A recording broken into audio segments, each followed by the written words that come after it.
بسم اللہ الرحمن الرحیم۔ احرام کے متعلق مختلف قسم کے سوالات کیے جاتے ہیں۔ کیا ہم احرام اتار کے نہا سکتے ہیں؟ کیا احرام کو تبدیل کر سکتے ہیں؟ احرام اگر ناپاک ہو گیا تو کیا اسے دھو سکتے ہیں؟ اور اسی طرح عورتیں پوچھتی ہیں کیا ہم جس کپڑوں میں ہم نے نیت کی ہے اسے ہم تبدیل کر سکتے ہیں، یا جس عبائے کے اندر ہم نے نیت کی ہے اسے ہم اتار سکتے ہیں؟ اسی طرح کپڑے وغیرہ اگر خراب ہو جائیں جو ہم نے نیت کی ہے تو کیا اس کو ہم تبدیل کر سکتے ہیں، دوسرے کپڑے پہن سکتے ہیں؟ تو ان تمام سوالوں کا جواب یہ ہے کہ احرام ایک حالت کا نام ہے۔ احرام کا مطلب ہوتا ہے حرام کرنے والے، یعنی وہ حالت جو کہ بہت ساری چیزوں کو حرام کر دیتی ہے۔ احرام ایک حالت کا نام ہے، نہ کہ ان کپڑوں کا نام ہے یا ان چادروں کا نام ہے۔ مجازی طور پر ان چادروں پر اور ان کپڑوں پر احرام کا اطلاق کر دیا جاتا ہے، ورنہ حقیقتاً یہ احرام کی حالت ہے۔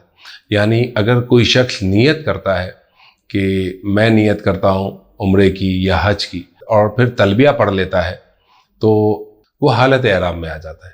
تو یہ حالت ایسا نہیں ہے کہ احرام کے اتارنے سے یہ حالت جو ہے وہ ختم ہو جائے گی۔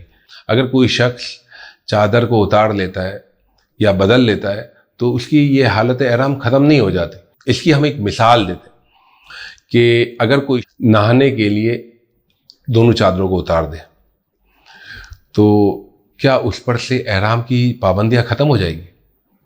وہ اگر کسی عالم سے پوچھے گا کہ کیا مجھے نہانے کی اجازت ہے چادریں اتار کے، تو یہی کہا جائے گا بالکل آپ نہا سکتے ہیں، لیکن نہانے میں ایک چیز کی احتیاط کیجیے گا، خوشبو وغیرہ والے صابن اور شیمپو استعمال مت کیجیے گا۔ تو اب آپ خود غور کر لیں کہ اس نے جو چادریں اتاری ہیں تو احرام تو اتر گیا، تو اب تو پھر پابندیاں بھی ختم ہونی چاہیے۔ تو یقیناً اس طرح پابندیاں ختم نہیں ہوتی، کیونکہ حالت تو قائم ہے نا۔ تو خلاصہ کلام یہ ہے کہ اگر آپ احرام بدلنا چاہیں بالکل آپ بدل سکتے ہیں، نہانا چاہیں نہا سکتے ہیں۔ جن کپڑوں میں عورتوں نے احرام کی نیت کی ہے وہ کپڑے اگر تبدیل کرنا چاہیں تو کر سکتے ہیں۔ اسی طرح احرام اگر ناپاک ہو جائے تو اس کو دھو سکتے ہیں، دھونے کے بعد چاہے تو وہ پہن لیں، اور اگر دھونا نہیں ہے ویسے ہی جو ہے وہ دوسری چادر تبدیل کر سکتے ہیں۔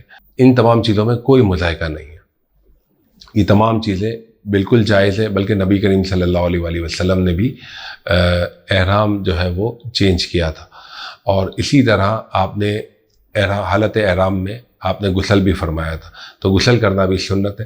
نہاتے ہوئے چند باتوں کا خیال رکھیں، خوشبو والا صابن شیمپو وغیرہ استعمال نہ کریں، اسی طرح احتیاط سے نہائیں کہ بال وغیرہ نہ گریں، اسی طرح میل وغیرہ نہ چھڑائیں۔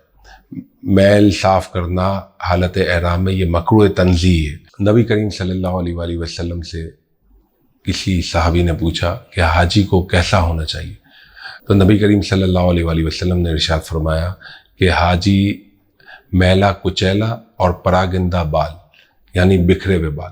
تو نبی کریم صلی اللہ علیہ وسلم نے گویا کہ اس حالت کا بیان فرمایا، یعنی اللہ اور اس کے رسول صلی اللہ علیہ وآلہ وسلم کو ایسا حاجی پسند ہے۔ دیکھیں اگر کوئی نہاتا ہے یا نیا احرام تبدیل کرتا ہے تو اس میں کوئی مذائقہ نہیں ہے، شرن کر سکتا ہے، جائز ہے۔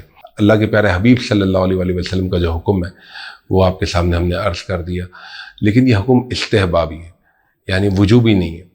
یعنی اگر کوئی شخص ایسا کرتا ہے، اگر احرام وغیرہ چینج کر لیتا ہے تو شرن گناہ نہیں ہے، تو یہ مستحب ہے کہ حاجی میلا کچیلا ہو اور پراگندہ بال ہو، بال اس کے بکھرے ہوئے ہو۔ تو لیکن اگر کوئی صاف ستھرا بھی رہتا ہے تو اس میں شرن کوئی حرج نہیں ہے۔